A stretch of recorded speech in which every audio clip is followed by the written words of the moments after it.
ਕੇਸਰੀ ਵਿਰਾਸਤ ਤੇ ਪੰਚਾਇਤਨਾਮਾ ਦੇ ਦਰਸ਼ਕਾਂ ਦਾ ਹਾਰਦਿਕ ਸਵਾਗਤ। ਮੈਂ ਤੁਹਾਡਾ ਆਪਣਾ ਗੁਰਪ੍ਰੀਤ ਸਿੰਘ ਸੰਧੂ। ਮੇਰੇ ਨਾਲ ਨੇ ਸੰਪਾਦਕ ਪੰਚਾਇਤਨਾਮਾ ਅਰਜੁਨ ਸ਼ਰਮਾ ਜੀ। ਸ਼ਰਮਾ ਜੀ, ਤੁਹਾਡਾ ਬਹੁਤ ਬਹੁਤ ਸਵਾਗਤ ਜੀ ਇਸ ਗੱਲਬਾਤ ਵਿੱਚ ਸਾਡੀ 'ਚ। ਤੋ ਅੱਜ ਦਾ ਜਿਹੜਾ ਮੁੱਖ ਮੁੱਦਾ ਸਾਡਾ, ਜਿਵੇਂ ਆਪਾਂ ਸਾਰੇ ਜਾਣਦੇ ਕਿ ਕਿਸਾਨ ਸੰਘਰਸ਼ ਜਿਹੜਾ ਉਹ ਸਭ ਤੋਂ ਵੱਧ ਭਖਵਾਂ ਮੁੱਦਾ ਕੌਮਾਂਤਰੀ ਪੱਧਰ 'ਤੇ, ਕੌਮੀ ਪੱਧਰ 'ਤੇ ਔਰ ਸਾਡੇ ਪੰਜਾਬ ਦੇ ਵਿੱਚ। ਔਰ ਸ਼ਰਮਾ ਜੀ, ਇਹ ਜਿਹੜਾ ਇੱਕ ਪਾਸੇ ਸਭ ਤੋਂ ਵੱਧ ਆਪਾਂ ਇਹਨੂੰ ਮਹਿਸੂਸ ਕਰਦੇ ਹਾਂ ਕਿ ਕਿਸਾਨਾਂ ਦੀ ਜ਼ਮੀਨ ਦਾ ਮਾਮਲਾ ਆ। ਪਰ ਕਿਸਾਨ ਦੀ ਜ਼ਮੀਨ ਤੋਂ ਇਲਾਵਾ ਜੇ ਆਪਾਂ ਗੱਲ ਕਰੀਏ ਰੈਫਰੈਂਡਮ 2020, ਕਿਉਂਕਿ 2020 ਦਾ ਵਰ੍ਹਾ ਆ, ਇਹ ਉਹਦੀ ਵੀ ਕਿਤੇ ਨਾ ਕਿਤੇ ਜ਼ਮੀਨ ਜਿਹੜੀ ਆ, ਉਹ ਲੱਗਦਾ ਉਹਦਾ ਜਿਹੜਾ ਬੂਟਾ ਆ ਉਹਦੇ ਵਾਸਤੇ ਵੀ ਜ਼ਮੀਨ ਮੁਹੱਈਆ ਹੁੰਦੀ ਜਾਪ ਰਹੀ ਹੈ ਸੰਘਰਸ਼ ਦੇ ਵਿੱਚ। ਔਰ ਇਸ ਦੇ ਨਾਲ ਆਪਾਂ ਗੱਲ ਕਰੀਏ ਸਿਆਸੀ ਪਾਰਟੀਆਂ ਦੀ, ਅਤੇ ਸਿਆਸੀ ਪਾਰਟੀਆਂ ਨੂੰ ਵੀ ਜਿਹੜੀਆਂ ਉਹ ਆਪੋ ਆਪਣੀ ਜਿਹੜੀ ਜ਼ਮੀਨ ਹੈ 2022 ਦੀ, ਉਹਦੇ ਵਾਸਤੇ ਜਿਹੜੀ ਹੈ ਜ਼ਮੀਨ ਦੀ ਤਲਾਸ਼ ਜਿਹੜੀ ਆ ਉਹ ਤੇਜ਼ ਜਾਪਦੀ ਹੈ। ਅਤੇ ਹਰ ਕੋਈ ਪਾਰਟੀ ਇਹ ਚਾਹੁੰਦੀ ਹੈ ਕਿ ਇਹ ਸਾਬਤ ਕਰ ਸਕੀਏ ਕਿ ਅਸੀਂ ਕਿਸਾਨਾਂ ਦੇ ਸਭ ਤੋਂ ਵੱਡੇ ਹਿਤੈਸ਼ੀ ਹਾਂ। ਦੇਖੋ ਗੁਰਪ੍ਰੀਤ ਸੰਧੂ ਸਾਹਿਬ, ਗੱਲ ਇਹ ਹੈ ਕਿ ਰੈਫਰੈਂਡਮ 2020 ਦੀ ਗੱਲ ਜਿਹੜੀ ਹੈ, ਇਹ ਗੱਲ ਢੁਕਦੀ ਤਾਂ ਹੈ ਇਸ ਵੇਲੇ ਹਾਲਾਤ ਦੇ ਵਿੱਚ।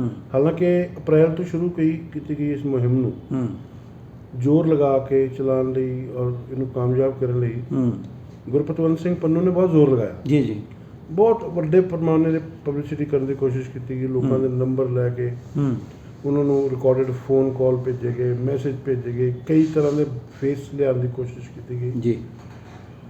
ਔਰ ਉਹਨੂੰ ਕੋਈ ਖਾਸ ਹੁੰਗਾਰਾ ਜਿਹੜਾ ਸੀ ਉਹ ਮਿਲਿਆ ਨਹੀਂ। ਨਵੰਬਰ ਤੱਕ ਕੋਈ ਉਹਨੂੰ ਖਾਸ ਹੁੰਗਾਰਾ ਮਿਲਦਾ ਜੀ ਨਹੀਂ ਜਾਪਿਆ ਜੀ ਜੀ। ਲੇਕਿਨ ਮੈਂ ਇਸ ਮਾਮਲੇ 'ਚ ਇਹ ਕਹਿਣਾ ਚਾਹੁੰਦਾ ਕਿ ਕਿਸਾਨ ਅੰਦੋਲਨ ਨੇ 2020 ਰੈਫਰੈਂਡਮ ਨੂੰ ਕੋਈ ਸਹਾਰਾ ਦਿੱਤਾ ਜਾਂ ਨਹੀਂ ਦਿੱਤਾ, ਇਹ ਗੱਲ ਵਿਵਾਦ ਵਾਲੀ ਹੋ ਸਕਦੀ ਹੈ। ਔਰ ਮੈਂ ਨਹੀਂ ਸਮਝਦਾ ਕਿ ਅੰਦੋਲਨ ਨੇ ਉਹਨਾਂ ਨੂੰ ਕੋਈ ਮੌਕਾ ਮੁਹੱਈਆ ਕਰਾਇਆ ਹੋਵੇ।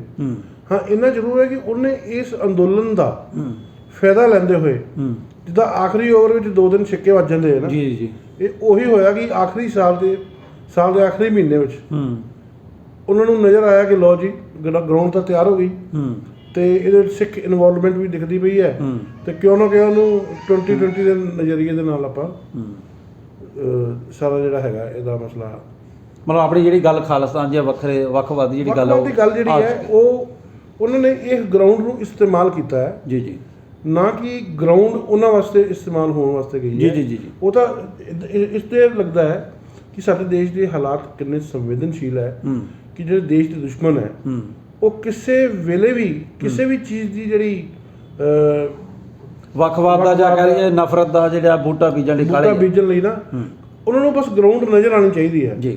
ਕੋਈ ਹਲਕਾ ਜਿਹੀ ਵੀ ਮੂਵਮੈਂਟ ਜਿਹੜੀ ਹੈ ਉਹ ਉਹਨਾਂ ਦੇ ਕੰਨ ਖੜੇ ਕਰ ਦਿੰਦੀ ਹੈ ਵੀ ਲਓ ਜੀ ਇਹਨਾਂ ਨੂੰ ਮਦਦ ਦਈਏ। ਕਿਉਂਕਿ ਇੱਕ ਪਾਕਿਸਤਾਨ ਤੋਂ ਇਹਨਾਂ ਨੇ ਚੀਜ਼ ਇੱਕ ਤਾਂ ਸਿੱਖ ਹੀ ਲਈ ਹੈ ਨਾ ਕਿ ਸਿੱਧੀ ਲੜਾਈ ਲੜ ਨਹੀਂ ਸਕਦੇ, ਅਤੇ ਜਦੋਂ ਕੋਈ ਗੜਬੜ ਹੁੰਦੀ ਹੈ ਉਦੋਂ ਜਿਹੜਾ ਗੜਬੜ ਕਰਨ ਵਾਲਾ ਉਹਨੂੰ ਪ੍ਰਮੋਟ ਕਰ ਦਿਓ, ਉਹਨੂੰ ਸਪੋਰਟ ਕਰ ਦਿਓ, ਉਹਨੂੰ ਫਾਈਨਾਂਸ ਕਰ ਦਿਓ, ਉਹਨੂੰ ਮਦਦ ਕਰ ਦਿਓ, ਅਤੇ ਆਪੇ ਅਗਲਾ ਲੜੀ ਜਾਏਗਾ, ਆਪਣੇ ਘਰ 'ਚ ਅੱਗ ਲਾਈ ਜਾਏਗਾ, ਸਾਡਾ ਕੀ ਜਾਂਦਾ।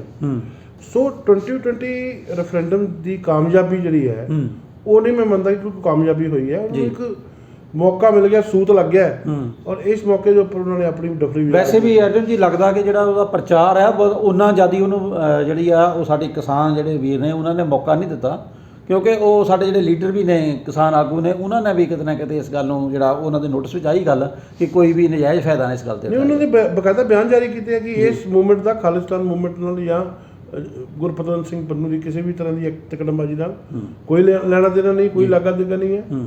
ਅਸੀਂ ਆਪਣੇ ਤੌਰ 'ਤੇ ਜੋ ਕਰਦੇ ਪਏ ਹਾਂ ਠੀਕ ਕਰਦੇ ਪਏ ਹਾਂ, ਔਰ ਸਾਡੀ ਲੜਾਈ ਸਿਰਫ ਕਿਸਾਨਾਂ ਦੇ ਸੰਘਰਸ਼ ਤੱਕ ਹੈ।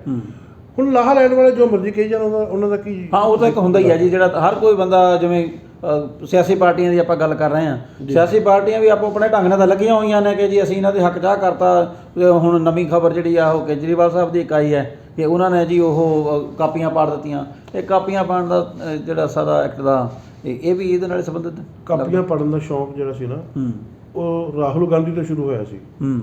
ਉਹਨਾਂ ਨੇ ਆਪਣੇ ਦੇਸ਼ ਦੇ ਪ੍ਰਧਾਨ ਮੰਤਰੀ ਦੀ ਗੈਰ ਮੌਜੂਦਗੀ ਦੇ ਵਿੱਚ ਜੀ, ਜਦੋਂ ਕਿ ਉਹ ਵਿਦੇਸ਼ ਦੌਰੇ 'ਤੇ ਗਏ ਹੋਏ ਸੀ, ਉਸ ਵੇਲੇ ਪਾਰਟੀ ਦੀ ਕੈਬਨਿਟ ਵੱਲੋਂ ਪਾਸ ਕੀਤੇ ਗਏ ਇੱਕ ਪ੍ਰਸਤਾਵ ਨੂੰ ਜਦੋਂ ਉਹਨਾਂ 'ਤੇ ਵਿਚਾਰ ਚਰਚਾ ਹੋ ਰਹੀ ਸੀ, ਔਰ ਪੋਲੀਟੀਕਲ ਪਾਰਟੀ ਦੇ ਤੌਰ 'ਤੇ ਕਾਂਗਰਸ ਪਾਰਟੀ ਉਸ ਪ੍ਰਸਤਾਵ ਦਾ ਸਮਰਥਨ ਕਰਨ ਲਈ ਪ੍ਰੈਸ ਕਾਨਫਰੰਸ ਕਰ ਰਹੀ ਸੀ।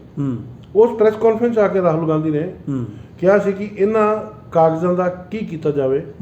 ਮੈਂ ਸਮਝਦਾ ਇਸ ਤੋਂ ਬੈਟਰ ਇਹਦਾ ਕੋਈ ਇੰਤਜ਼ਾਮ ਨਹੀਂ, ਕੋਈ ਇਲਾਜ ਨਹੀਂ।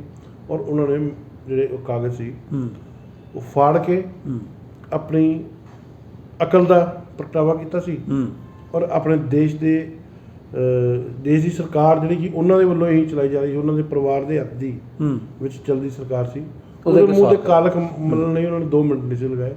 ਔਰ ਕੇਜਰੀਵਾਲ ਸਾਹਿਬ ਨੇ ਜੋ ਕੀਤਾ ਹੈ ਉਹ ਐਸੇ ਲਈ ਦੇਖੋ ਪਤਾ ਕੀ ਹੈ ਸੰਧੂ ਸਾਹਿਬ, ਤੁਸੀਂ ਗੱਲ ਨੂੰ ਦੇਖੋ ਕਿ ਕੇਜਰੀਵਾਲ ਚਾਹੇ ਦਿੱਲੀ 'ਚ ਕੁਝ ਕਰ ਰਿਹਾ ਪਰ ਉਹ ਪੰਜਾਬ ਨੂੰ ਦੇਖਦੇ ਹੋਏ ਕੁਝ ਕਰਦਾ ਪਿਆ। ਜੀ, ਉਹਦੀ ਨਜ਼ਰ ਪੰਜਾਬ ਤੇ ਹੈ। ਉਹਨਾਂ ਨੇ ਜਿਹੜੇ ਕਾਗਜ਼ ਪਾੜੇ ਹੈ ਉਹ 3 ਕਾਨੂੰਨ ਜਿਹੜੇ ਸੀ ਉਹਨਾਂ ਦੇ ਫਰੰਟ ਪੇਜ ਜਿਹੜੇ ਸੀ ਉਹਨੂੰ ਇਕੱਠੇ ਕੀਤਾ ਤੇ ਪਾੜਤਾ ਤੇ ਪਾੜ ਕੇ ਹਵਾ 'ਚ ਚਾਲਤਾ। ਤੇ ਉਸ ਤੋਂ ਬਾਅਦ ਉਹਦੀ ਜਿੰਨੇ ਪਾਰਟੀ ਦੇ ਮੈਂਬਰ ਸੀਗੇ ਉਹਨਾਂ ਨੇ ਵੀ ਕਾਗਜ਼ ਪਾੜ ਕੇ ਜਿਹੜਾ ਵਿਧਾਨ ਸਭਾ ਸੀ ਉਹਨੂੰ ਕੂੜੇਦਾਨ ਬਣਾ ਕੇ ਰੱਖ ਦਿੱਤਾ। ਉਹਦਾ ਸਿੱਧਾ ਮਕਸਦ ਜਿਹੜਾ ਹੈ ਉਹ ਪੰਜਾਬ ਦੇ ਵਿੱਚ ਆਮ ਆਦਮੀ ਪਾਰਟੀ ਦੀ ਜਿਹੜੀ ਪੌਦਾ ਲਗਾਇਆ ਗਿਆ ਨਾ ਉਹਨੂੰ ਪਾਣੀ, ਉਹਨੂੰ ਖਾਦ ਪਾਉਣਾ ਜੀ। ਇਸ ਤੋਂ ਜ਼ਿਆਦਾ ਕੇਜਰੀਵਾਲ ਦਾ ਕੋਈ ਮਕਸਦ ਨਹੀਂ ਹੈ, ਠੀਕ ਹੈ ਨਾ। ਹੀ ਉਹਨੂੰ ਪਤਾ ਕਿ ਕਿਸਾਨੀ ਕੀ ਹੁੰਦੀ ਹੈ, ਕਾਨੂੰਨ ਕੀ ਨੇ, ਉਹਦਾ ਕੀ ਇਸਤੇਮਾਲ ਹੋਣਾ ਕੀ ਨਹੀਂ ਹੋਣਾ, ਇਹ ਉਹਨਾਂ ਦੇ ਵਸ ਦਾ ਕੰਮ ਨਹੀਂ ਹੈ। ਲੇਕਿਨ ਸਿਆਸੀ ਤੌਰ ਤੇ ਭੱਠੀ ਭਖਦੀ ਪਈ ਹੈ, ਆਪਣੀ ਆਟਾ ਲਿਆਓ ਤੇ ਭਟੂਰੇ ਤਲੋ, ਚਾਹੇ ਪਰੌਠੀਆਂ ਤਲੋ, ਚਾਹੇ ਫੁਲਕੇ ਪਕਾਓ, ਆਪਣਾ ਮੌਜ ਕਰੋ। ਤੇ ਹੋਰ ਪਾਰਟੀਆਂ ਦਾ ਜ਼ਿਕਰ ਵੀ ਕਰ ਲਈ ਆਪਾਂ ਜੀ। ਅਕਾਲੀ ਦਲ ਦਾ ਕੀ ਇਸ ਵੇਲੇ ਰੋਲ ਹੈ ਤੇ ਕਾਂਗਰਸ ਪਾਰਟੀ ਜਿਹੜੀ ਆ ਉਹਦਾ? ਅਕਾਲੀ ਦਲ ਇਸ ਮਸਲੇ ਦੇ ਉੱਪਰ ਆਪਣਾ ਜੋ ਵੀ ਸਪਸ਼ਟੀਕਰਨ ਦੇ ਰਿਹਾ ਉਹ ਲੋਕ ਉਹਨੂੰ ਸੀਰੀਅਸ ਨਹੀਂ ਲੈ ਰਹੇ ਬਿਲਕੁਲ। ਮੈਂ ਤੁਹਾਨੂੰ ਪਹਿਲਾਂ ਡਿਸਕਸ਼ਨ ਦੇ ਵਿੱਚ ਕਿਹਾ ਸੀ ਕਿ ਜਦੋਂ ਇਤਿਹਾਸ ਲਿਖਿਆ ਜਾਏਗਾ ਨਾ ਇਸ ਸਾਰੇ ਦੌਰ ਦਾ, ਉਸ ਵੇਲੇ ਲਿਖਣ ਵਾਲੇ ਇਹ ਮਹਿਸੂਸ ਕਰਨਗੇ ਕਿ ਉਹ ਸੁਖਬੀਰ ਸਿੰਘ ਬਾਦਲ ਦੀ ਸਰਪ੍ਰਸਤੀ ਵਾਲਾ ਜਿਹੜਾ ਅਕਾਲੀ ਦਲ ਹੈ ਉਹਦੀ ਕੀ ਤਸਵੀਰ ਦੇ ਸਕਦੇ ਆ ਔਰ ਕੀ ਨਹੀਂ ਦੇ ਸਕਦੇ। ਔਰ ਪੜ੍ਹਨ ਵਾਲੇ ਨੂੰ ਜ਼ਰੂਰ ਲੱਗੇਗਾ ਕਿ ਇਸ ਸਦੀ ਦਾ ਜਾਂ ਇਸ ਦੌਰ ਦਾ ਸਭ ਤੋਂ ਵੱਡਾ ਜੋਕਰ ਜਿਹੜਾ ਸੀ। ਅੱਛਾ, ਇਹਦੇ 'ਚ ਤੁਸੀਂ ਗੱਲ ਕਰ ਰਹੇ ਸੀ ਤੇ ਆਪਾਂ ਇਹਦੇ 'ਚ ਇੱਕ ਚੀਜ਼ ਹੋਰ ਆਈ ਹੈ। ਬਾਦਲ ਦਲ ਨੇ ਥੋੜ੍ਹੇ ਦਿਨ ਪਹਿਲਾਂ ਤੱਕ ਤਾਂ ਜਿਹੜਾ ਇਹਨਾਂ ਦੀ ਸਾਂਝ ਭਿਆਲੀ ਸੀ ਬੜੀ ਬੀਜੇਪੀ ਨਾਲ। ਜੀ। ਹੁਣ ਸੁਖਬੀਰ ਸਿੰਘ ਬਾਦਲ ਦਾ ਇਹ ਵੀ ਬਿਆਨ ਆ ਗਿਆ ਕਿ ਸਭ ਤੋਂ ਜਿਹੜੀ ਫਿਰਕੂ ਹੈ ਜਾਂ ਸਭ ਤੋਂ ਜਿਹੜੀ ਤੋੜਨ ਵਾਲੀ ਪਾਰਟੀ ਹੈ ਤੇ ਇਹ ਧਰਮ ਦੇ ਧਾਰੇ ਵੰਡੀਆਂ ਪਾਉਣ ਵਾਲੀ ਪਾਰਟੀ ਹੈ, ਦਬਾਉਣ ਵਾਲੀ ਪਾਰਟੀ ਹੈ, ਉਹ ਹੈ ਹੀ ਇਹੀ ਇਹਨਾਂ ਤੋਂ ਖਤਰਾ ਹੈ। ਦੇਖੋ ਜੀ, ਇੱਦਾਂ ਹੈ, ਅਕਾਲੀ ਭਾਜਪਾ ਗਠਬੰਧਨ ਜਿਹੜਾ ਸੀ ਨਾ ਉਹ 1997 ਦਾ ਹੋਇਆ ਹੈ ਔਰ 97 ਨੂੰ ਲਗਭਗ ਤੁਸੀਂ ਗਿਣ ਲਓ ਤੇ 20 ਸਾਲ ਇਹ ਪਰੇ ਕਰ ਦਿਓ ਤੇ 23 ਸਾਲ ਤੱਕ ਉਹ ਚੱਲਦਾ ਰਿਹਾ। ਔਰ ਉਸ ਤੋਂ ਪਹਿਲਾਂ ਅਕਾਲੀ ਦਲ ਨੇ 96 ਦੇ ਵਿੱਚ ਬਸਪਾ ਦੇ ਨਾਲ ਗੱਠਜੋੜ ਕਰਨ ਦੀ ਕੋਸ਼ਿਸ਼ ਕੀਤੀ ਸੀ ਕਿ ਇਹਨਾਂ ਨਾਲ ਅਸੀਂ ਗੱਠਜੋੜ ਕਰ ਲਈਏ। ਇਹ ਮਤਲਬ ਕਿ ਬੀਜੇਪੀ ਦੇ ਨਾਲ ਤਾਂ ਜਦੋਂ ਚਾਰੇ ਪਾਸੇ ਕੋਈ ਹੋਰ ਨਹੀਂ ਰਿਹਾ, ਕੋਈ ਸਾਥ ਦੇਣ ਵਾਲਾ ਜਾਂ ਨਾਲ ਸੂਟੇਬਲ ਸਾਥ ਦੇਣ ਵਾਲਾ, ਤੇ ਤਦ ਜਾ ਕੇ ਬੀਜੇਪੀ ਨੇ ਇਹਨਾਂ ਦਾ ਕੀਤਾ ਸੀ। ਇਹ ਸਾਰਾ ਸਿਆਸੀ ਗੱਠਜੋੜ ਸੀਗਾ। ਮਤਲਬ ਤੁਹਾਨੂੰ ਲੱਗਦਾ ਹੈ ਉਸੇ ਰਣਨੀਤੀ ਦਾ ਹਿੱਸਾ ਹੈ ਕਿਤੇ ਹੱਥ ਪੈ ਜਾਏ ਕਿਸੇ ਤੁਹਾਨੂੰ ਥੋੜਾ ਜਿਹਾ ਦੱਸ ਦਿੰਦਾ ਕਿ ਇਹਨਾਂ ਨੇ 96 ਦੇ ਵਿੱਚ ਨਾ ਬਹੁਜਨ ਸਮਾਜ ਪਾਰਟੀ ਨਾਲ ਗੱਠਜੋੜ ਕੀਤਾ। ਅੱਛਾ, ਉਸ ਵੇਲੇ ਸੀ ਲੋਕ ਸਭਾ ਦੇ ਇਲੈਕਸ਼ਨ। ਲੋਕ ਸਭਾ ਦੇ ਇਲੈਕਸ਼ਨ ਦੇ ਵਿੱਚ ਇਹਨਾਂ ਨੇ ਬਾਬੂ ਕਾਂਸ਼ੀ ਰਾਮ ਨੂੰ, ਬੀਐਸਪੀ ਦੇ ਸਭ ਤੋਂ ਵੱਡੇ ਸੁਪਰੀਮੋ ਸੀ, ਉਹਨਾਂ ਨੂੰ ਹੁਸ਼ਿਆਰਪੁਰ ਤੋਂ ਚੋਣ ਲੜਾਈ ਔਰ ਅਕਾਲੀ ਦਲ ਔਰ ਬਸਪਾ ਦੇ ਉਹ ਸਾਂਝੇ ਉਮੀਦਵਾਰ ਸੀ। ਤੇ ਕਾਂਸ਼ੀ ਰਾਮ ਤਾਂ ਨੈਸ਼ਨਲ ਲੀਡਰ ਸੀ, ਉਹ ਛੋਟੀ ਮੋਟੀ ਗੱਲ ਦੀ ਪਰਵਾਹ ਕਿੱਥੇ ਕਰਦੇ ਸੀ। ਉਹਨਾਂ ਨੇ ਆ ਕੇ ਉੱਥੇ ਵੀ ਉਹੀ ਆਪਣਾ ਬਿਆਨ ਦੇ ਦਿੱਤਾ ਜੋ ਯੂਪੀ 'ਚ ਕਹਿੰਦੇ ਹੁੰਦੇ ਸੀ ਕਿ ਬਾਹਮਣ ਬਾਣੀਆਂ ਰਹਿਣ ਨਹੀਂ ਦੇਣਾ, ਅੱਗੋਂ ਲਾਤਾ ਜੱਟ ਨੂੰ ਖੇਤ 'ਚ ਬਹਿ ਨਹੀਂ ਦੇਣਾ। ਤੇ ਜੱਟ ਤਾਂ ਡਾਂਗਾ ਚੱਕ ਕੇ ਤਿਆਰ ਹੋ ਗਏ ਵੀ ਇਹ ਕੀ ਗੱਲ ਹੈ। ਤੇ ਕਿਸਾਨਾਂ ਦੀ ਜਿਹੜੀ ਪਾਰਟੀ ਮੰਨੀ ਜਾਂਦੀ, ਜੱਟਾਂ ਦੀ ਜਿਹੜੀ ਪਾਰਟੀ ਮੰਨੀ ਜਾਂਦੀ, ਉਸ ਪਾਰਟੀ ਦੇ ਸਮਰਥਨ ਨਾਲ ਇਲੈਕਸ਼ਨ ਲੜ ਰਹੇ ਕਾਂਸ਼ੀ ਰਾਮ ਉਹਨਾਂ ਨੂੰ ਵੀ ਕਹਿੰਦਾ ਵੀ ਮੈਂ ਤੈਨੂੰ ਖੇਤ 'ਚ ਬਹਿਣ ਨਹੀਂ ਦੇਣਾ। ਤੇ ਉਹ ਤਾਂ ਬੜਾ ਰਿਵੋਲਟ ਹੋ ਗਿਆ ਔਰ ਬੜੀ ਮੁਸ਼ਕਿਲ ਨਾਲ ਜਾ ਕੇ ਬਾਦਲ ਸਾਹਿਬ ਨੇ 1 ਹਫ਼ਤਾ ਉੱਥੇ ਲਗਾਇਆ ਔਰ 1 ਹਫ਼ਤਾ ਲਾ ਕੇ ਹੱਥ ਜੋੜੇ ਕਿ ਤੁਸੀਂ ਇਹਨਾਂ ਨੂੰ ਛੱਡੋ। ਇਹ ਪਹਿਲਾਂ ਤਾਂ ਉਹਨਾਂ ਨੂੰ ਕਿਹਾ ਕਿ ਜਨਾਬ ਇਹ ਯੂਪੀ ਨਹੀਂ ਹੈ, ਪੰਜਾਬ ਹੈ, ਇੱਥੇ ਇਹੋ ਜਿਹੀ ਭਾਸ਼ਾ ਨਾ ਬੋਲਿਓ। ਤੇ ਦੂਸਰਾ ਉਹਨਾਂ ਨੇ ਆਪਣੇ ਸਮਰਥਕਾਂ ਨੂੰ ਸਮਝਾਇਆ ਕਿ ਜੇ ਅਕਾਲੀ ਦਲ ਦੇ ਨਾਲ ਰਲ ਕੇ ਇਲੈਕਸ਼ਨ ਲੜਦਾ ਹੋਇਆ ਨੈਸ਼ਨਲ ਲੈਵਲ ਦਾ ਇੱਕ ਪਾਰਟੀ ਦਾ ਸੁਪਰੀਮੋ ਔਰ ਐਡਾ ਵੱਡਾ ਲੀਡਰ ਅਗਰ ਇੱਥੇ ਇਲੈਕਸ਼ਨ ਹਾਰ ਗਿਆ ਤੇ ਬੇਇੱਜ਼ਤੀ ਇਹਦੀ ਘੱਟ ਹੋਣੀ ਤੇ ਸਾਡੀ ਜ਼ਿਆਦਾ ਹੋਣੀ ਹੈ।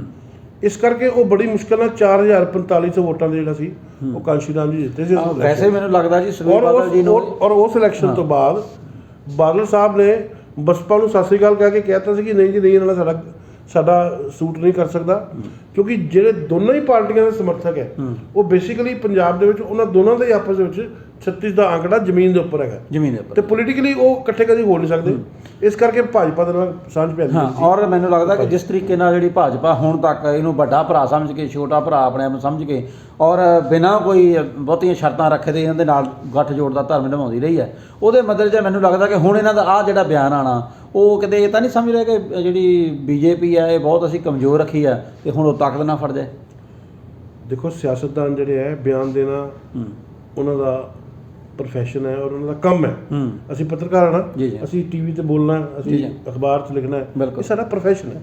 ਉਹਨਾਂ ਦਾ ਪ੍ਰੋਫੈਸ਼ਨ ਹੈ ਬਿਆਨ ਦੇਣਾ, ਭਾਸ਼ਣ ਦੇਣਾ ਜਾਂ ਜੋ ਵੀ ਕਰਨਾ। ਅੱਛਾ, ਹੁਣ ਕਾਂਗਰਸ ਪਾਰਟੀ ਦੀ ਥੋੜੀ ਗੱਲ ਕਰ ਲਈਏ ਜੀ। ਕਾਂਗਰਸ ਪਾਰਟੀ ਇਸ ਵੇਲੇ ਕਿਸਾਨ ਸੰਘਰਸ਼ ਨੂੰ ਕਿਸ ਤਰ੍ਹਾਂ ਸਪੋਰਟ ਕਰ ਰਹੀ ਹੈ ਤੇ ਕਿੰਨਾ ਕੁ ਲਾਹਾ ਲੈ ਸਕੇ? ਕਾਂਗਰਸ ਪਾਰਟੀ ਨੇ ਦੇਖੋ ਤੁਸੀਂ ਕਿ ਸੁਪਰੀਮ ਕੋਰਟ ਵਿੱਚ ਜਿਹੜੀ ਸੁਣਵਾਈ ਚੱਲਦੀ ਪਈ ਹੈ ਇਸੇ ਮਾਮਲੇ ਨੂੰ ਲੈ ਕੇ, ਕਿਸਾਨ ਅੰਦੋਲਨ ਨੂੰ ਲੈ ਕੇ, ਉਹਦੇ ਵਿੱਚ ਪੀ ਚਿਦੰਬਰਮ ਨੂੰ ਪੰਜਾਬ ਕਾਂਗਰਸ ਨੇ ਪੰਜਾਬ ਸਰਕਾਰ ਨੇ ਆਪਣਾ ਵਕੀਲ ਬਣਾ ਕੇ ਭੇਜਿਆ ਹੈ। ਅੱਛਾ, ਪੰਜਾਬ ਗਵਰਨਮੈਂਟ ਵੱਲੋਂ ਵਕੀਲ ਸਰਕਾਰੀ ਤੌਰ ਤੇ। ਔਰ ਦੇਖੋ ਤੁਸੀਂ ਕਿ ਲੋਕਾਂ ਨੂੰ ਪਤਾ ਹੈ ਕਿ ਪੀ ਚਿਦੰਬਰਮ ਜਿਹੜੇ ਹੈ ਉਹ ਬਹੁਤ ਵੱਡੇ ਲੀਡਰ ਹੈ, ਦੇਸ਼ ਦੇ ਵਿੱਤ ਮੰਤਰੀ ਵੀ ਰਹੇ ਹੈ, ਦੇਸ਼ ਦੇ ਹੋਮ ਮਿਨਿਸਟਰ ਵੀ ਰਹੇ, ਉਹ ਬੜੇ ਸਾਰੇ ਪੋਰਟਫੋਲੀਓ ਉਹਨਾਂ ਨੇ ਇੰਜੋਏ ਕੀਤੇ ਹੈ। ਲੇਕਿਨ ਬਹੁਤ ਘੱਟ ਲੋਕਾਂ ਨੂੰ ਪਤਾ ਹੈ ਕਿ ਪੀ ਚਿਦੰਬਰਮ ਸੁਪਰੀਮ ਕੋਰਟ ਦੇ ਜਿਹੜੇ ਚੋਟੀ ਦੇ ਵਕੀਲ ਹੈ ਉਹਨਾਂ ਵਿੱਚੋਂ ਇੱਕ ਹੈ ਔਰ ਪੂਰਾ ਉਹਨਾਂ ਦਾ ਉਹ ਰੁਤਬਾ ਜਿਹੜਾ ਵਾ ਬਤੌਰ ਐਡਵੋਕੇਟ ਵਾਲਾ ਉਹ ਬਹੁਤ ਵੱਡਾ ਵਾ। ਔਰ ਕਹਿਣਾ ਵੀ ਕੀ ਸੀ ਜਾ ਕੇ, ਸਵਾਲ ਤਾਂ ਇਹ ਹੈ ਵੀ ਪੀ ਚਿਦੰਬਰਮ ਦਾ ਚਿਹਰਾ ਪੇਸ਼ ਕਰਕੇ ਇਹ ਦੱਸਿਆ ਕਿ ਅਸੀਂ ਸਭ ਤੋਂ ਮਹਿੰਗਾ ਵਕੀਲ ਔਰ ਮੰਤਰੀ ਲੈਵਲ ਦਾ, ਕੇਂਦਰੀ ਮੰਤਰੀ ਲੈਵਲ ਦਾ ਬੰਦਾ ਜਿਹੜਾ ਸੀ ਉਹ ਸੀ ਪੰਜਾਬੀਆਂ ਦੇ ਔਰ ਕਿਸਾਨਾਂ ਦੇ ਹੱਕ ਵਾਸਤੇ ਜਾ ਕੇ ਸੁਪਰੀਮ ਕੋਰਟ 'ਚ ਖੜਾ ਕੀਤਾ ਹੈ। ਔਰ ਉੱਥੇ ਆ ਕੇ ਉਹਨੇ ਇਹ ਕਿਹਾ ਕਿ ਸਾਨੂੰ ਇਤਰਾਜ਼ ਹੀ ਕੋਈ ਨਹੀਂ ਜੀ, ਇਹਨਾਂ ਦਾ ਲੋਕਤੰਤਰਿਕ ਅਧਿਕਾਰ ਹੈ, ਇਹਨਾਂ ਦਾ ਜਨਮ ਸਿੱਧ ਅਧਿਕਾਰ ਹੈ। ਇਹਨਾਂ ਨੇ ਪੰਜਾਬ ਦੇ ਵਿੱਚ ਇੰਨੀ ਦੇਰ ਰਜਿਸਟ੍ਰੇਸ਼ਨ ਕੀਤੀ ਹੈ, ਪੰਜਾਬ ਕੋਈ ਗੜਬੜ ਨਹੀਂ ਕੀਤੀ, ਉੱਥੇ ਲਾਅ ਐਂਡ ਆਰਡਰ ਦੀ ਕਦੀ ਪ੍ਰੋਬਲਮ ਨਹੀਂ ਰਹੀ, ਸਭ ਕੁਝ ਠੀਕ ਰਿਹਾ ਵਾ। ਇਹਨਾਂ ਨੂੰ ਇਹ ਜਿਹੜੀ ਕੇਂਦਰ ਸਰਕਾਰ ਹੈ ਇਹਨਾਂ ਦੀਆਂ ਮੰਗਾਂ ਮੰਨੇ ਔਰ ਇਹਨਾਂ ਸੰਘਰਸ਼ ਕਰਨ ਦਾ ਮਤਲਬ ਪੂਰਾ ਅਧਿਕਾਰ ਜਿਹੜਾ ਹੈ ਸੰਰਕਸ਼ਣ। ਸੋ ਇਹਨਾਂ ਨੇ ਵੀ ਇਹੀ ਕੁਝ ਕੀਤਾ। ਕੇਜਰੀਵਾਲ ਦਾ ਫੇਸ ਆ ਗਿਆ, ਹੁਣ ਕਾਂਗਰਸ ਦਾ ਆ ਗਿਆ ਫੇਸ, ਅਕਾਲੀ ਦਲ ਵੀ ਜ਼ੋਰ ਲਗਾ ਰਿਹਾ ਆਪਣੇ ਆਪ, ਠੀਕ ਹੈ ਨਾ। ਭਾਜਪਾ ਜਿਹੜੀ ਹੈ ਉਹ ਤਾਂ ਪਹਿਲੀ ਪਾਰਟੀ ਹੈ। ਭਾਜਪਾ ਇਸ ਵੇਲੇ ਕੁਝ ਵੀ ਕਰੇ ਪੰਜਾਬ ਦੇ ਵਿੱਚ, ਕੋਈ ਵੀ ਗੱਲ ਕਰੇ, ਉਹਦੀ ਗੱਲ ਨੂੰ ਕਿਸੇ ਨੇ ਇਸ ਵੇਲੇ ਸੀਰੀਅਸਲੀ ਨਹੀਂ ਲੈਣਾ ਹੈਗਾ, ਠੀਕ ਹੈ ਨਾ। ਔਰ ਜਿੰਨਾ ਮਰਜ਼ੀ ਕਹੇ ਅਸੀਂ ਕਿਸਾਨਾਂ ਦੇ ਨਾਲ ਆ, ਲੇਕਿਨ ਦੇਖੋ ਕਿਸਾਨਾਂ ਨੂੰ ਪਤਾ ਕਿ ਅਸੀਂ ਵਿਰੋਧ ਇਹਨਾਂ ਦਾ ਕਰਦੇ। ਗੱਲ ਇੱਦਾਂ ਨਾ ਕਿ ਕਿਸਾਨਾਂ ਨੇ ਜੋ ਠਾਣ ਲਿਆ, ਜੋ ਸੋਚ ਲਿਆ, ਉਹਦੇ ਤੇ ਚੱਲਦੇ ਪਏ ਆ। ਉਹਨਾਂ ਨੂੰ ਦੇਖੋ ਇਹ ਤੁਸੀਂ ਮੰਨੋ ਨਾ 21 ਦਿਨਾਂ ਦਾ ਇਹ ਸੰਘਰਸ਼ ਹੋ ਗਿਆ, ਲਗਭਗ 3 ਮਹੀਨੇ ਪਹਿਲਾਂ ਪੰਜਾਬ ਵਿੱਚ ਚਲਾਇਆ ਉਹਨਾਂ ਨੇ। ਉਹਨਾਂ ਦਾ ਨੰਨਾ ਜਿਹੜਾ ਸੀਗਾ ਉਹ ਡੇ 1 ਤੋਂ ਜਿਹੜਾ ਨੰਨਾ ਸੀ ਉਹ ਅੱਜ ਵੀ ਨੰਨਾ ਕਾਇਮ ਹੈ। ਔਰ ਇਹਦੇ ਪਿੱਛੇ ਪਤਾ ਨਹੀਂ ਕੌਣ ਐਸਾ ਫਲੋਟ ਕਰ ਗਿਆ ਜਾਂ ਕਿਹਨੇ ਇਹਨਾਂ ਦਾ ਕੋਈ ਟੀਕਾ ਲਾਤਾ ਹੈ। ਮਤਲਬ ਐਸੀ ਗੱਲ ਜਿਹੜੇ ਕਾਨੂੰਨ ਆ ਉਹਨਾਂ ਦੇ ਖਿਲਾਫ ਜਿਹੜੀ ਗੱਲ ਆ ਉਹ ਮਤਲਬ ਸਮਝ ਆ ਗਈ ਕਿ ਜਿਵੇਂ ਉਹਨੂੰ ਐਂ ਲੱਗਦਾ ਕਿ ਇਹੀ ਕਾਨੂੰਨ ਮੇਰੇ ਸਿਰਫ ਸਭ ਤੋਂ ਵੱਡੇ ਦੁਸ਼ਮਣ ਆ, ਹੋਰ ਕੋਈ ਦੁਸ਼ਮਣ ਨਹੀਂ। ਇਸ ਤਰ੍ਹਾਂ ਦੀ ਗੱਲ ਜਿਹੜੀ ਆ ਫਿਰ ਵੀ ਇੰਨੇ ਵੱਡੇ ਪੱਧਰ ਤੇ ਲੋਕ ਮਾਨਸਿਕਤਾ 'ਚ ਘਰ ਜਾਣੀ, ਇਹ ਆਪਣੇ ਆਪ ਦੇ ਵਿੱਚ ਮੈਂ ਸਮਝਦਾ ਕਿ ਇੱਕ ਨਵੇਕਲੇ ਤਰੀਕੇ ਦਾ ਇਤਿਹਾਸ ਦੁਹਰਾਇਆ ਜਾਏ। ਦੇਖੋ ਪਤਾ ਕੀ ਗੱਲ ਹੈ, ਆਪਾਂ ਪਹਿਲਾਂ ਵੀ ਇਸ ਵਿਸ਼ੇ ਤੇ ਗੱਲ ਕਰ ਚੁੱਕੇ ਹਾਂ ਕਿ ਸੋਵੀਅਤ ਯੂਨੀਅਨ ਜਦੋਂ ਤਗੜੀ ਸੀ ਉਦੋਂ ਪੰਜਾਬ ਦੇ ਵਿੱਚ ਵੀ ਕਮਿਊਨਿਜ਼ਮ ਔਰ ਜਿਹਨੂੰ ਆਪਾਂ ਵਾਮਪੰਥ ਕਹਿੰਦੇ ਆ ਉਹਦਾ ਬੜਾ ਗਲਬਾ ਸੀ, ਪਰ ਉਹਨਾਂ ਦਾ ਗਲਬਾ ਵੀ ਪਿੰਡਾਂ ਤੱਕ ਸੀ, ਜ਼ਿਆਦਾ ਉਹਨਾਂ ਦਾ ਪਿੰਡਾਂ ਤੇ ਪ੍ਰਭਾਵ ਸੀ। ਔਰ ਹੁਣ ਵੀ ਤੁਸੀਂ ਦੇਖੋਗੇ ਜੀ ਤੇ ਰੂਸ ਦਾ ਡਾਊਨ ਹੋਇਆ, ਫਿਰ ਕੁਝ ਸਾਲਾਂ ਬਾਅਦ ਅਪ ਹੋਇਆ। ਇਹਦੇ ਦੌਰਾਨ ਉਹ ਚਿੰਗਾਰੀ ਜਿਹੜੀ ਸੀ ਉਹ ਚਿੰਗਾਰੀ ਤਾਂ ਸੁਲਗਦੀ ਸੀ ਪਰ ਅੱਗ ਨਹੀਂ ਸੀ, ਚੁੱਪ ਕਰਕੇ ਬੈਠੇ ਸੀ ਉਹ। ਔਰ ਹੁਣ ਐਕਟੀਵੇਸ਼ਨ ਜਿਹੜੀ ਹੋਈ ਹੈ, ਜਿੰਨੀਆਂ ਤੁਸੀਂ ਇਹ ਜਥੇਬੰਦੀਆਂ ਨੇ ਕਿਸਾਨ ਯੂਨੀਅਨਸ ਦੇ ਨਾਮ ਦੀਆਂ, ਉਹਦੇ ਬਹੁਤ ਸਾਰੇ ਜ਼ਿਆਦਾਤਰ ਲੋਕ ਜਿਹੜੇ ਆ ਉਹ ਖੱਬੇ ਪੱਖੀ ਵਿਚਾਰਧਾਰਾ ਦੇ ਹੈ ਔਰ ਨਕਸਲਾਈਟ ਮੂਵਮੈਂਟ ਨਾਲ ਵੀ ਉਹਨਾਂ ਦਾ ਕੋਈ ਨਾ ਕੋਈ ਲਾਗਾ ਦੇਗਾ ਰਿਹਾ ਹੋਇਆ, ਠੀਕ ਹੈ ਨਾ ਜੀ। ਸੋ ਉਹ ਹੁਣ ਇਸ ਵੇਲੇ ਇੱਕ ਨਵੀਂ ਸ਼ੇਪ 'ਚ ਸਾਹਮਣੇ ਆ ਰਿਹਾ ਹੈ। ਔਰ ਤੁਸੀਂ ਵੇਖਣਾ, ਤੁਸੀਂ ਪੋਲੀਟੀਕਲ ਪਾਰਟੀ ਦੀ ਗੱਲ ਕੀਤੀ ਹੈ ਨਾ ਜੀ, ਤੇ ਕਿਸਾਨ ਸੰਗਠਨ 'ਚੋਂ ਵੀ ਜਿੱਦਾਂ ਐਮਰਜੈਂਸੀ 'ਚੋਂ ਜਨਤਾ ਪਾਰਟੀ ਨਿਕਲੀ, ਅੰਨਾ ਅੰਦੋਲਨ 'ਚੋਂ ਆਮ ਆਦਮੀ ਪਾਰਟੀ ਨਿਕਲੀ, ਉੱਦਾਂ ਹੀ ਕਿਸਾਨ ਅੰਦੋਲਨ 'ਚੋਂ ਕੋਈ ਨਾ ਕੋਈ ਕਿਸਾਨ ਪਾਰਟੀ ਨਿਕਲੇਗੀ। ਔਰ ਉਹ ਐਤਕੀ ਲਾਲ ਝੰਡਾ ਜਾਂ ਦਾਤੀ ਥੋੜਾ ਉੱਪਰ ਤਾਰਾ ਨਹੀਂ ਲਾਉਣਗੇ।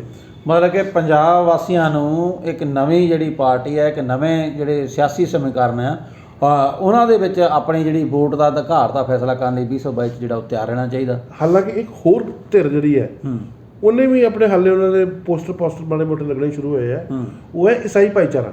ਅੱਛਾ, ਈਸਾਈ ਭਾਈਚਾਰਾ ਵੀ ਆਪਣੀ ਹਮ ਪਾਰਟੀ ਦੇ ਨਾਂ ਤੇ ਕੋਈ ਨਾ ਕੋਈ ਪ੍ਰੋਪੇਗੈਂਡਾ ਉਹਨਾਂ ਨੇ ਸ਼ੁਰੂ ਕਰ ਦਿੱਤਾ ਹੈ।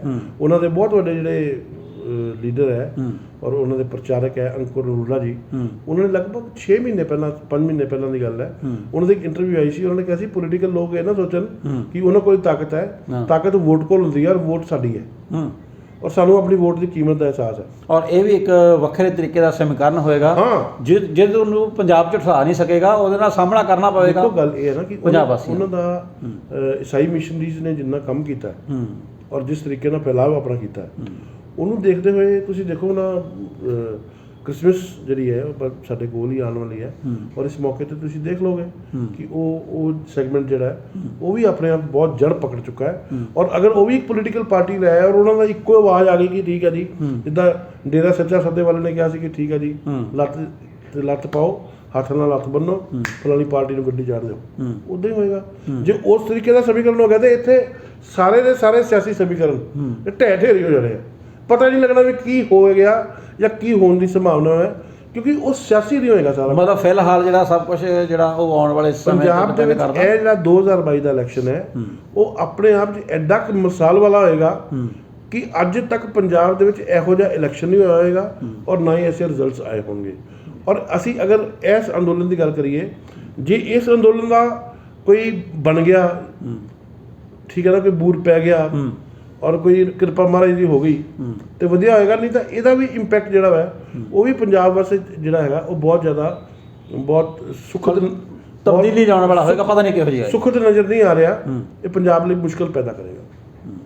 ਚਲੋ ਜੀ, ਅਸੀਂ ਤਾਂ ਇਹੀ ਕਾਮਨਾ ਕਰਦੇ ਹਾਂ ਕਿ ਪਰਮਾਤਮਾ ਸੁੱਖੀ ਸਾਂਦੀ ਕਿਸਾਨ ਸੰਘਰਸ਼ ਦਾ ਜਿਹੜਾ ਮਸਲਾ ਆ ਇਹਨੂੰ ਨਿਬੇੜੇ ਤੇ ਇਹਦੇ 'ਚ ਮਦਦ ਕਰੇ ਕੁਦਰਤ, ਤੇ ਤਾਂ ਕਿ ਅਸੀਂ ਸਾਰੇ ਜਣੇ ਮਿਲ ਬੈਠ ਕੇ ਪੰਜਾਬ ਨੂੰ ਫਿਰ ਹੱਸਦਾ ਵਸਦਾ ਜਿਹੜਾ ਦੇਖ ਸਕੀਏ ਔਰ ਸਾਡੇ ਕਿਸਾਨ ਭਰਾ ਆਪਣੇ ਖੇਤਾਂ ਵਿੱਚ ਆਪਣੀ ਮਿਹਨਤ ਜਿਹੜੀ ਆ ਜਿਵੇਂ ਪਹਿਲਾਂ ਕਰਦਾ ਉਸ ਤਰ੍ਹਾਂ ਕਰਦਾ ਉਹ ਜਾਰੀ ਰੱਖੇ। ਤੇ ਆਪਾਂ ਇੱਥੇ ਹੀ ਗੱਲਬਾਤ ਖਤਮ ਕਰਦੇ ਹਾਂ ਜੀ। ਮੈਂ ਵੀ ਮਾਲਕ ਅੱਗੇ ਦੁਆ ਕਰਾਂਗਾ ਕਿ ਹੇ ਮਹਾਰਾਜ ਪੰਜਾਬ ਤੇ ਰਹਿਮ ਕਰ। ਬਹੁਤ ਬਹੁਤ ਧੰਨਵਾਦ। ਪੰਜਾਬ ਨੂੰ ਬੁਰੀਆਂ ਨਜ਼ਰਾਂ ਤੋਂ ਬਚਾ, ਪੰਜਾਬ ਫਿਰ ਹੱਸਦਾ ਵਸਦਾ ਔਰ ਉਹਦੇ ਖੁਸ਼ੀਆਂ ਔਰ ਖੇੜਿਆਂ ਦਾ ਭਰਿਆ ਪੰਜਾਬ ਸਾਨੂੰ ਵਾਪਸ ਦੇ। ਜੈ ਹਿੰਦ। बोले सोनिहार।